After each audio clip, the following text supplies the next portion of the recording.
11 habits that may be holding you back when you write the story. The first one, which I haven't even put up here, is doing the description question instead of the story.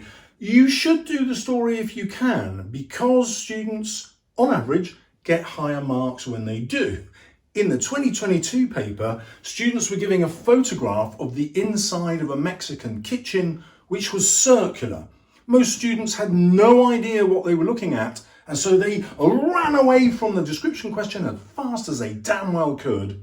They wrote stories, and guess what? The examiners said, this year students have done much better than normal because they did the story.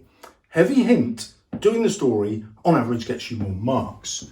Number one, the problem that most students have at the start is they spend too long planning. I'm going to encourage you to spend no more than 3 to 5 minutes. I would try to do it in 3. And the way you plan is quite simple. You write down every single idea that's in your head and you choose the third one, on average, because it'll be the most interesting. So let's imagine the story is like a moment that changed me. And so I'm going to start off by saying, when I had children, it was marvellous. And then I'm going to think, actually, being me is not that exciting. I'm going to be Julius Caesar. And the moment that changed me is when I realised that Brutus, my best friend, was going to kill me. I was at the Senate and I had my life flash before my eyes. Of course, this only works if you know stuff about Julius Caesar's life. But, you could choose a footballer or a pop star, whoever you want, somebody you know well, and you just have images, flashback of their lives. There's an interesting plan. My third idea would be to pick somebody that I did know well, that the reader might also know. So I might pick on Elon Musk or Shakespeare or anybody that's current. Shakespeare current? Well, I think he is because, hey, bald men with beards are cool. Why shouldn't I? Well, I should have a beard. Anyway, the third idea is often the best. On reflection, I'm going with my second idea, Julius Caesar. But my point is, you just jot the ideas down. Because you're going through their life in flashback, you don't have to plan because you already know their lives, or you can pick that moment in their life, like just before he gets assassinated for me. And I can describe that in quite a bit of detail in my story. Okay. The other problem is not starting with a crisis. So we're all taught to think of a story as, starting off in that sort of shape. We get introduced to the characters and the setting. Then there's this crisis and then they overcome the crisis and then it ends and everything's hunky-dory. And we have this sort of mountain shape. However, that's good for a novel, but in a short story, it's often best to start right here, right in the middle of the crisis, get the reader to catch up. Therefore, I've got Brutus smiling in a way that I suddenly find unconventional. It's not really in character.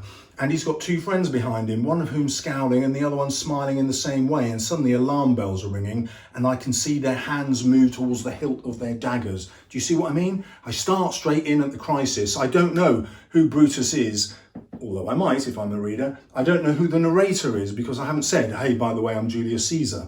I don't know what period in history I'm in yet until I get to describing the togas. Do you see what I mean? The reader has to catch up and they're like, whoa, let's find out what's going on because I've started in the middle of a crisis. Now, the crisis doesn't have to be as dramatic as that. You could just have an argument with your mum and the crisis could be mid-argument where you're both bickering against each other. Doesn't have to be an assassination plot. I wish I hadn't chosen an assassination plot now. You'll see why later, but I'm still going with it. Anyway, number 3, 50% of students kill something in their stories. Literally 50%. And the examiners are like, I can't be bothered to read that. 50% will put blood in, gore.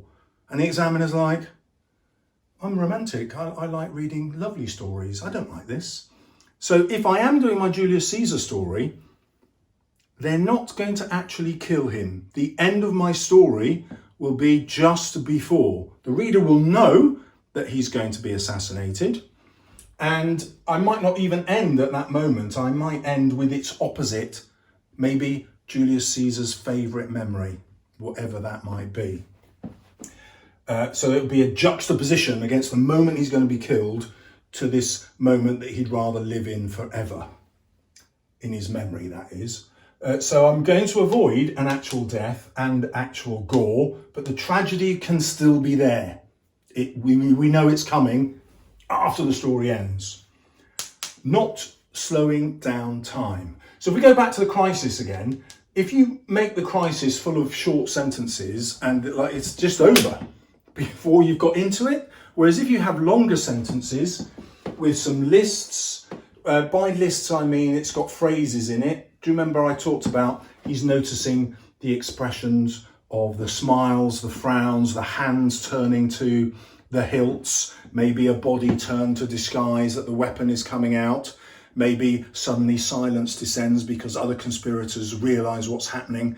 There's an unnatural silence. All these things can be presented in long sentences with listed ideas, not listed words, listed ideas as I've just described. That slows down time. If you've got lots of verbs going on, there's lots of things happening in your character's mind, what they're noticing, rather than lots of events happening. So have lots of verbs. If you add ing to the ending of the verbs, those are happening now. They're more drawn out.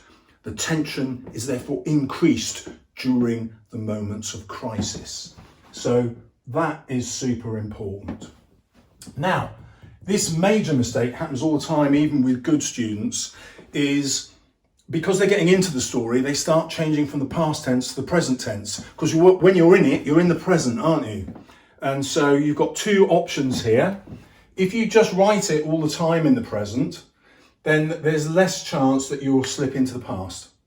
So that's one option. But if you haven't practiced always writing in the present, then it's probably more natural for you to write in the past. But you need to build some time where you double check. And I would write at the top of my page, I would write tense for verb tense, or you might write past, or you might write present. And then tick that off when you've checked your whole thing. You've checked every verb to make sure they're in the same tense. Because if you make two mistakes in your tenses, you'll lose a grade. You just will, because this is characteristic of students who are stuck at grade 4. So if you've written a grade 9 answer, it's now going to be a grade 8. Yeah, because you've got this grade 3, 4 technique in there. So really check your tenses. Right, not having a persona. Do you remember I went through Elon Musk and Shakespeare and Julius Caesar, and you can have whichever sports person or pop star or actor or actress, whatever you want. But it doesn't have to be like a famous person. It could be your gran, but pick a persona, because you will always write in a more interesting way by pretending to be someone else. The reason for that is you already know everything about yourself, and so you won't be able to bring yourself to life for other people. It won't come into your mind. Whereas if you're having to bring up persona to life for yourself, because you're just imagining them now, you will just write much better, bringing that persona to life for other people, also known as the examiner. Okay, overusing the senses, especially smell and sound, okay? No good writer ever wrote about somebody's nostrils. They never write about the actual smells.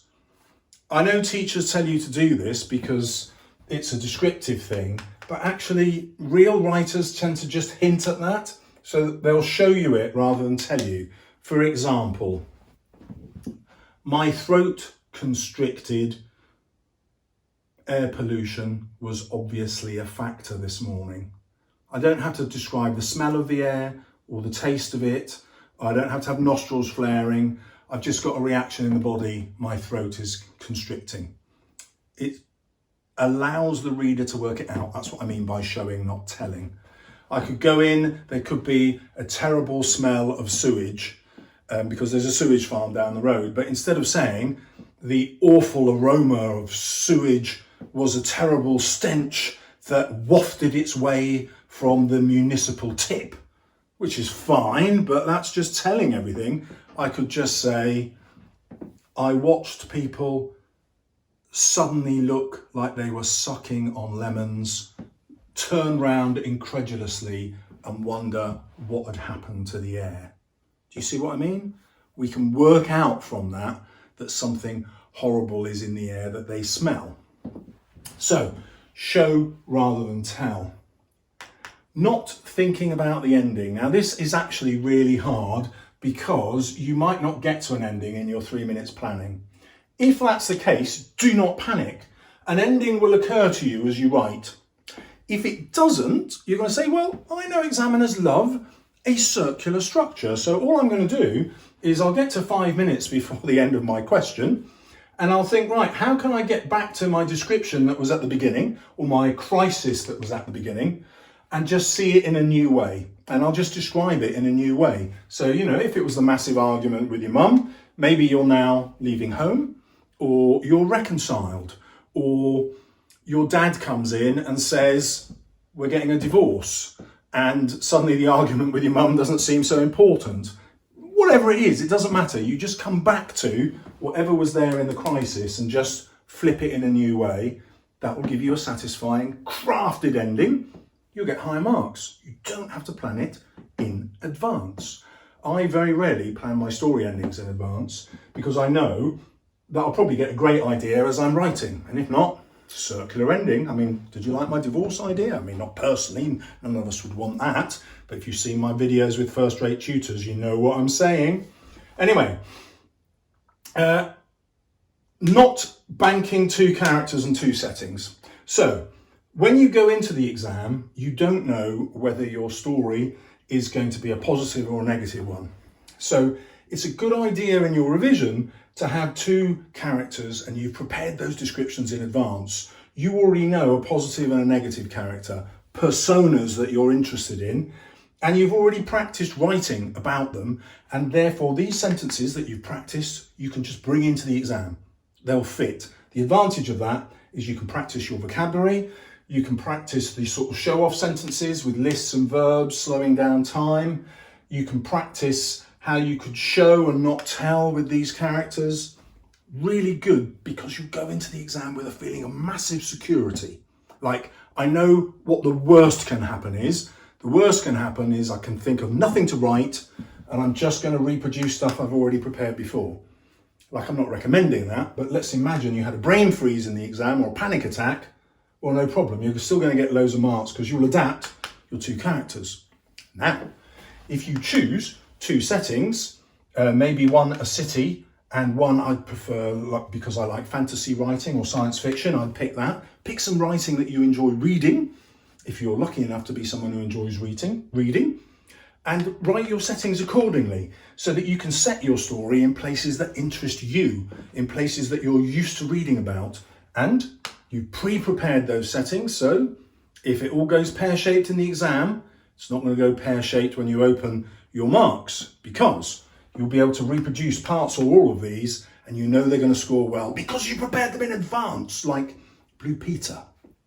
Okay, this technique I absolutely love. It's like a superpower. If you start every single sentence with a different word, I mean, don't be a slave to it. You know, you don't. If you can't think of a different word, then fine. But if on average you're thinking, well, I'm just going to try and start each sentence with a different word, miraculously, you'll write interesting sentences. Like, without even trying, your brain will just, it'll do it. It's like riding a bicycle downhill. You automatically go faster, even if you stop pedaling. You're just going to zoom. And that's exactly what will happen if you start each sentence with a different word. Trust me, or don't trust me, just go and practice it now. Well, not now, watch the end of the video, but when you get there, practice it. It's magic. Okay, and then we have number 11, not planning for punctuation. So these bits of punctuation are rewarded, but only if you use them correctly. So guess what? I'm going to use those bits of punctuation in my practice settings and my practice characters. I've saved this to last because this is the only one that real writers don't do. Real writers do not think, I've got to give my readers a load of punctuation, like they won't read this book if it doesn't have colons in it. No writer ever thought that. But because that is in the mark scheme, you do need to plan. Brackets, they're easy. Ellipsis, easy. Comma, difficult. That's where students definitely go wrong. And they go wrong most with colons and semicolons. If you do not have time to learn to use those correctly, do not panic. Just make sure that you've prepared them in your character and your setting descriptions One of each is plenty if it's accurate, okay? The examiners complain every year that students chuck these in without knowing what they're doing, and it just ruins the writing. So don't stick it in thinking I'll get a mark for it. You don't. You'll only get marks if you're using it correctly. So plan to use them correctly. If you can't, then you've got your brackets, your ellipsis, question mark, exclamation mark, which you'll always get right, commas, which 50% of those are wrong normally in students' writing. But if you've planned this, your writing slowing down time with these clauses I was talking about, you will have used commas really well and you will be sorted. So, what if you now want to go into the exam with some story ideas you can just steal?